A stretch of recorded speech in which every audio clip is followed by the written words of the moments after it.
Olulu sasazo ngqolwendaba kumagumbi ethu sasazo kwikomkhulu le-SABC e-Auckland Park eGauteng nazo ziphambili. Emsebenzini nginemalanga lamathathu ngingasebenzi ngicela emsebenzini ngiva sengifonelwa la ukuthi phuthuma emkhukwini wakho umkhukhu uyawiswa. Zintsapho ezininzi ezihlala kwindawo yamatyotyombe eKuruleni ezishiyeke ezingenamakhaya emva kokuba umasipala edilize amakhaya azo kwiphulo eliqale ngoLwesithathu. Ubukhwenkwe bokuqala nobugqibela kwaye kufuneka sibunqandile buphele ngoba baninzi abantwana abazawusweleka ngenxa yokwenyeliswa. Umphathiswa wemicimbi yezemveli eMpuma Koloni ugxeke amadoda lulutsha eMdantsane ngokwehlisa isidima solwaluko ngokuba axhaphaze abo basebenzisa unyango loogqirha xa besesuthwini. Molweni emakhaya, khongozelani uvimba wangokuhlwanje. Zintsapho ezininzi ezihlala kwindawo yamatyotyombe eKuruleni ezishiyeke ezingenamakhaya emva kokuba umasipala edilize amakhaya azo kwiphulo eliqale ngoLwesithathu. Abahlali bendawo yeGobityholo iChief Albert Luthuli batyhola ngelithi abasinikwanga isilumkiso phambi kokuba amakhaya abaneminyaka behlala kuwo adilizwe. Oku kushiya abahlali abaninzi kuquka nabantwana belala phandle kule ngqele eqhaqhazelisa amazinyo. Izindlu ezidiliziweyo kuthe saa ifanitshana nempahla ithe saa kulo mmandla ibungwamatyotyombe emva kweentsuku ukudilizwa. Abahlali bathi kunyanzeleke iintsapho ezininzi zilale phandle esusela ngoLwesithathu. Sinenkinga la enkulu kakhulu, siyamangala, ayikho inothisi esike sanikwa yona. Siyayibuza ukuthi kwenzakalani lana e-N12 because bazizwisa ubuhlungu kakhulu. Uthi ubuye esikolweni uthola umuzi songekho. Basithathe from Papsfontein from 2010 until now basibeka la bathi sizohlala only 3 months. Abahlali bathi bafuduswa kuqala eParkfontein kwaseGruleni ngo-2011 kwinto kwakusithiwa yethutyana inyanga ezintathu ngethuba kwakusazwa kwenziwa amalungiselelo exesha elide. Bathi zaqhuba ezizithembiso zokufuduswa kuquka nezicwangciso zokufuduswa ezinye iintsapho zisiwe kwindawo entsha eMayfield Extension 45 ngo-2022. Ukubuhlungu ukuthi sasuswa eBhabhisi ngo-2010 salethwa lana kwakunemvula sifika la ifurniture yaphelela khona la njengoba nanamuhla beyiqedelela ifurniture beyidiliza ungakakhiphi ngisho konke okudingayo phakathi. So ngihlukumezeke kakhulu ngoba umuzi wami bekuyiwo wona lo. Abanye abahlali bebesemsebenzini ukuqala kokudilizwa kwamakhaya abo bafika sebesiva imbali bezibonela amakhaya abo sejike abubugoxo. Abantwana baphoswa sisikolo ngeli xesha abazali besazama ukufumana enye indawo yokufihla intloko. I'm very disappointed about how the government is handling these things. They are very unprofessional. You understand? They didn't notice us about this thing they are doing right now. Now we don't know where to go. They didn't come with a solution. They didn't give us a place where we can go. Now we have been staying here for 3 days without water, without electricity, without children not going to the school, not attending the school. Abahlali bathi bahleli kule ndawo nakubeni bebexhalatyiswe kombiwa kwemigodi ngokungekho mthethweni kuba bebekholelwa ekubeni baza kude bafuduswe. Isiphethe kabi kakhulu into lesiyibonile ngoba ngikhuluma nje emsebenzini nginemalanga lamathathu ngingasebenzi ngicela emsebenzini ngiva sengifonelwa la ukuthi phuthuma emkhukwini wakho umkhukhu uyawiswa. Ngaleyo ndlela ke ngacela ke kubelungu ngagijima wena ngifika la bafike basibhalisa uhlala lapha ugezi uyawuthenga khipha yonke imfanelo yakhona. Nakubeni sizama izihlandlo eziliqela ukukweqa umasipala waseGruleni ukuze aphawule ngalomba awukaphendula utyetyum. Ngelixa isadilizo lamatyotyombe abahlali abaninzi abanzi baza kulala phi kule ngqelo itswikilayo ngokuhlwa nje. Sithanda ukulumkisa abantliziyo zibuthathaka ngemifanekiso equlethwe kweli nqaku. Usapho lwasetyhini oneminyaka engama-27 ofunyenwe amalungu omzimba wakhe ephoswe ethafeni eKingsway eBenoni luthi alikwazi kumngcwaba amalungu akhe omzimba engaphelelanga. Usapho lukaPalisa Sidiso lwagqibela ukumbona ngomhla wokuqala kule imiyo emva kokuba emke nomhlobo wakhe oyindoda. Amanye amalungu akhe omzimba afunyenwe emva kweentsuku ezintlanu. Esi siganeko sivusa umnyele kuluntu kungokunje lumemelela ubulungisa. Usapho lakwaSidiso lunxunguphele lusakhangela impendulo emva kokufunyanwa kwamalungu omzimba wentombi yalo uPalisa Sidiso. Umama wakhe uthi kunzima ukwamkela ukushiywa kwakhe ngumntwana wakhe nobulewe ngongena lusini. Lo mama uneminyaka engama-53 uthi ngoku ushiyeke noxanduva lokukhulisa abantwana bakaPalisa babini ukwadize ukuba phambi kokuba ibulawe intombi yakhe yafumana izigrogriso emva kokubona imizimba yabantu abane kwindawo angazange afune ukuyichaza. Before a tlhokofala o ile a fihla mo tlung. Uthi phambi kokuba bulawe umntwana wam wabuya enemikrwelo ebunzi exhwithwe nenwele wandixelela ukuba wabona imizimba emine phantsi kwebhedi kodwa zangafune ukundixelela ukuba wayibona phi lo mizimba. At least akathola di-parts tsa hayi because right now umzimba wakhe wonke kuba ngoku yiyona nto siyidingayo. Xa sithe safumana umzimba opheleleyo sakutsho sikwazi ukumngcwaba. atakatsela ehlomphehileng. Ukanti ayisosiganeko sokuqala esikumila kunje esi kule ngingqi. Masifika la umphakathi usesha sathola ngempela kunomntwana osishile obulewe onqunywe ikhanda imilenze kanye nezingalo zakhe.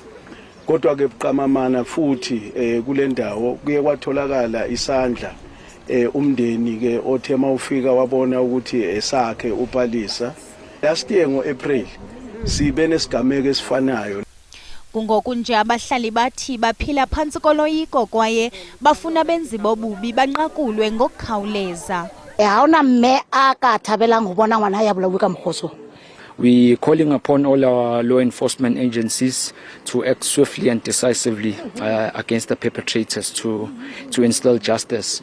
Amapolisa kweliphondo laseGauteng avule ityala lokubulala.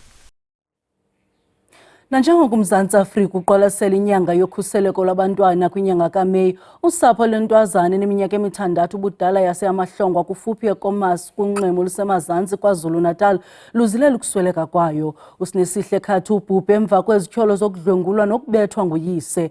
Usihle Ntshiza noneminyaka engama-32 ubudala sele banjiwe ze wavela kwinkundla kamantyi yaseScottsburg. Usinenhlanhla Khathi unina kaSinesihle uthi usakhathazekile futhi akakholwa ukuthi indodakazi yakhe ebeyenza ibanga lokuqala ayisekho emhlabeni. Akathandanga ukuthi aveze ubuso kumabonakude ngenkathi ekhuluma nethimba le-SABC. Usinesihle wayiswa esibhedlela nemivimbo yokushawa emuva kwezinsuku ezintathu edlwenguliwe. Into engingayisho mina ukuthi kona vele unembezibungile sometimes ngoba kunezinto ingane izamile ukuvisa kodwa sake konakile ngoba nangaleka amakhelwane nje yakuyafika khona ugogo wakho nethi uyayincukulisa nje ethi ayibona ngibaba wakho usuyahamba before yayijabulela mawusho kanjalo kodwa this time bese angasayenzi le nto le yakhala ingane wayibuza athi awukhalelani athi ayifuni ukuya phezulu. Amaphoyisa aphenya icala lokudlwengula nelokubulawa kwengane. Police were called to hospital about a child who died. And when police arrived there, they found that the child had assault wounds. And yes, she was dead. Then investigations revealed that she was raped. That's where the father of the child, a 32-year-old man, was arrested and was taken to court. On his second appearance, he chose to abandon his bail application. Untshiza kulindeleke ukuthi abuyele enkantolo ngomhla ka-1 kuJuni. Ukhathi uhlala ebuka ithuna lengane yakhe enethemba lokuthi uzobuthola ubulungiswa. Londi Radebe, SABC News, eMkhomazi. Umasipala wesithili Garden Route eNtshona Koloni uthi izikhukhula ezigubungelele ingingqi kule veki zezona zakhe zamandla kule minyaka ingama-30 igqithileyo. Seziqalile inzame zokugutyula kuyo yonke le ngingqi. Amaqela ohlangula aza kuthabathisa nomsebenzi wokuhlangula abantu abagutyungelwe ngamanzi anikezele ngokutya nezinye impahla eziluncedo. Omasipala bathi ngabantu ababalelwa kuma-450 esele beqalisile ukubuyela kwindawo zabo zokuhlala emva kokufihla intloko emaholweni nasezicaweni. Imibutho yesisa ibambisene norhulumente isaqhuba nokunceda abavalelekileyo. Ubuncikane zindlela ezingama-45 ezivaliweyo kule nqila logama iinkonzo zombane namanzi zibuyiselwa kwiindawo ezichaphazelekileyo. Swartberg Pass, Sewewekspoort and Meyringspoort still remains closed, and this morning massive rock falls on the road between Oudtshoorn and the Kango Caves resulted in that road also being closed for an extensive period of time. Umonakalo ubonakala ndawo zonke. Uthi babe nethamsanqa abantu balendlu kuba lo mthi uwele ecaleni kwayo. Umasipala waseMossel Bay uyichithile imigqaliselo ethintela ukusetyenziswa kwamanzi gwenxa kuba amadama ayaphuphumala. Ukanti abahlali bagcobile eGeorge kuba umthamo wedama iGarden Route ufunqukile xa kuthelekiswa neveki ephelileyo. I was excited coming here and check how's the dam level now.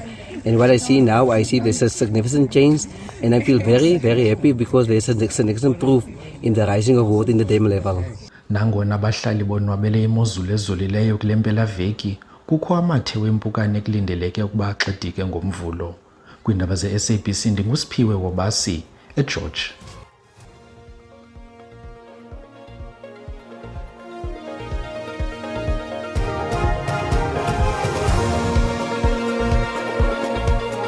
Sinamkile kwakhona kwiindaba zelijelo xa sihlabela mgama.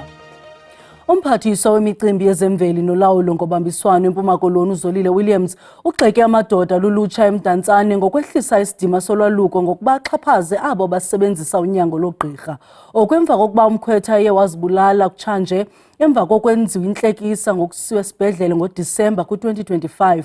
Abahlobo nosapho babambe umsitho wamakhandlela kule veki ukubhiyozela ubomi bakhe kwikhaya lakhe eMdantsane. Lithi ingxaki yempilo kazusakhe Mrharha ibe ngundaba mlonyeni eMdantsane emva kokungena kwakhe esibhedlele ngethuba ngumkhwetha. Kukwatyholwa ngelithi lo kaMrharha akakwazanga ukumelana noxinzelelo lokungcungcuthekiswa de wathatha ubomi bakhe. Usapho lwakhe luthi belungayilindelanga ukuba ingenzeka lento, ukanti malume wakhe uthi unina kazusakhe akamelani nesisehlo. Hayi yena nawuthetha ngayo ngoba imeko ayiyo ungene kakhulu kangubana ubana ngaba mhlamba kanothi bana ugqirha ngoku kungathethwa enye into kwangayo because impilo yakhe ayiyo tu ngoku ayinguye tu kahle nefamily ke nayo hayi ayiyo nayo ngehlobo lento bakaloku besajonge elikhulu kulomntana ngumntana besemncinci kakhulu lo. Bakhe bathi abakholelwa ukusoleka kwale ndodana bekwathi baza kumkhumbula. Zenza sizive sidandathekile ngokuba uhambo lwakhe lusuthusile khazi siyilindele kwaye ke besingayazi lento kuthiwa uzibulele ngayo.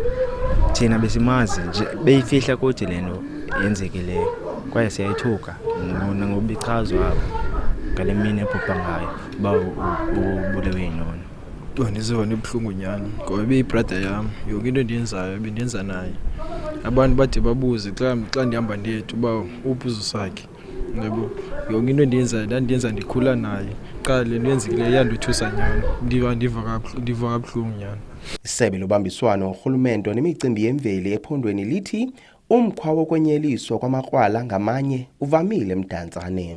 Ndifuna ke ubuza amadoda aseMdantsane uba ayibobukhwenkwena into okubana amadoda asuke nento zasesuthwini azozithetha apha elokishini izinto zasesuthwini. Bubukhwenkwe bokuqala nobugqibela obo kwaye kufuneka sibunqandile buphele ngoba baninzi abantwana abazawusweleka ngenxa yokwenyeliswa. Umphathiswa ukwathi nanjengoko elisebe lilungiselela ulwaluko lwexesha lasebusika ku-2026 liza kuqinisa isandla ekufundiseni iziphathimandla zelesiko. Ithetha phambi kwesibhengezo sikagqirha Nasiphi Moya njengesodolophu esixeko saseTshwane inkokheli ye-Action SA uHerman Mashaba ulumkisa amaqela ezopolitiko ukuba angalangazeleli ubumbano ne-Action SA ukuba anengxaki nemo yalo mbutho ngabemi bamazwe ngaphandle abangenamaxwebhu agunyazisa ukuhlala kwabo kweli. Ugxininiso lukaMashaba ngokungafuni kwaphela abemi bamazwe angaphandle abakweli ngokwephula umthetho lulandela umhlangano phakathi komkomishinala wezesipolisa KwaZulu-Natal uNjengele Nhlanhla Mkhwanazi nemibutho yoluntu equka iMarch and March emva kwekhwelo elihlatywa ngamaphulo aliqela oqhankqalazo kwingingqizeli limemezela ukukruquka nguMbhono Mxesibe ozinze kweli ngaphandle kogunyaziso. If anyone has got problems with our stance on illegal undocumented foreigners, then don't co-govern with us. I think for us this particular matter is non-negotiable. Kambe ke ethetha emva kokuthongwa kwakhe njengosodolophu wesixeko saseTshwane phantsi kombutho iAction SA uGqirha Moya unqenisise ukuzijula kwakhe ijacu kumanyathelo asele eqalile wokuvuselela esi sixeko aza kubamba imikhala yaso kwiminyaka emihlanu ezayo. Kananjalo uGqirha Moya ukhankanya umgangatho othe xhaxha ngenxa yezingqi zokuhlonipha injongo ekuphucula imontlalo yoluntu njengosodolophu wokuqala weqela leAction SA Ndlunkulu wesizwe kwinyanga ezili-18 ezidlulileyo nosisixeko asikhokele sixananazelwe yintlaninge yemingeni yolawulo nogqithiso lwenkonzo. Fellow residents, the work of restoring the capital city of the Republic of South Africa is well underway, and that is why I'm asking residents for 5 more years. The reason why we are only asking for 5 years is because the first 18 months were about stabilization. The next 5 years must be about a restoration. Ukanti ke uHerman Mashaba umethulile umnqwazi uGqirha Nasiphi Moya ngokucoca nokuza nenguqu kwisixeko saseTshwane embabanza ngelithi ukusukela ngeyomsintsi ukutsho inyanga kaSeptemba ngo-2024 uzingqinile njengenina lokuqala kwesisikhundla emva kokuguzulwa kukaSilas Brink we-DA njengongazimameli nje imeko ezimaqongo zoluntu koko oza nezisombululo eziphathekayo kuzo. Ndimlo Lilitha Ntsundwani kwiindaba ze-SABC. Ukanti masixolise ngempazamo kwinqaku lethu ngesiko lolwaluko nalapho umphathiswa wezemveli eMpuma Koloni siphazame igama lakhe. Usithembiso Ngema wonyulwe njengenkokheli entsha yeqela leDemocratic Alliance kwiphondo laKwaZulu-Natal kwingqungquthela yeliqela ebanjelwe eThekwini. uNgema ungena esihlangwini sikaFrancois Rogers. Ngaphambili uNgema wayelisekela nkokheli kweliphondo. Ukhe walilungu leDA kumasipala wesixeko saseThekwini phambi kokuba angene kwindlu yowiso-mthetho ngo-2023. Ukanti uDean McPherson wonyulwe kwakhona njengosihlalo weDA kweliphondo ngelixa uMartin Meyer elisekela nkokheli leDA kweliphondo laKwaZulu-Natal. Umongameli we-IFP uVelenkosini Hlabisa umemelele amalungu ombutho ukuba aqinisekise ukuba ayayitshintsha indlela abacinga ngayo abavoti ngokuthatha inxaxheba kunyulo. uHlabisa bethetha nabalandeli balombutho empangeni kuMantla KwaZulu-Natal kumsitho wokuphehlelelwa kwephulo le-IFP lokubhalisela ukuvota. Iqembu le-IFP lithe liqalile ukulungiselela ukhetho lohulumeni basekhaya oluzayo njengoba liqale ngomkhankaso walo ukubhalisela ukuvota.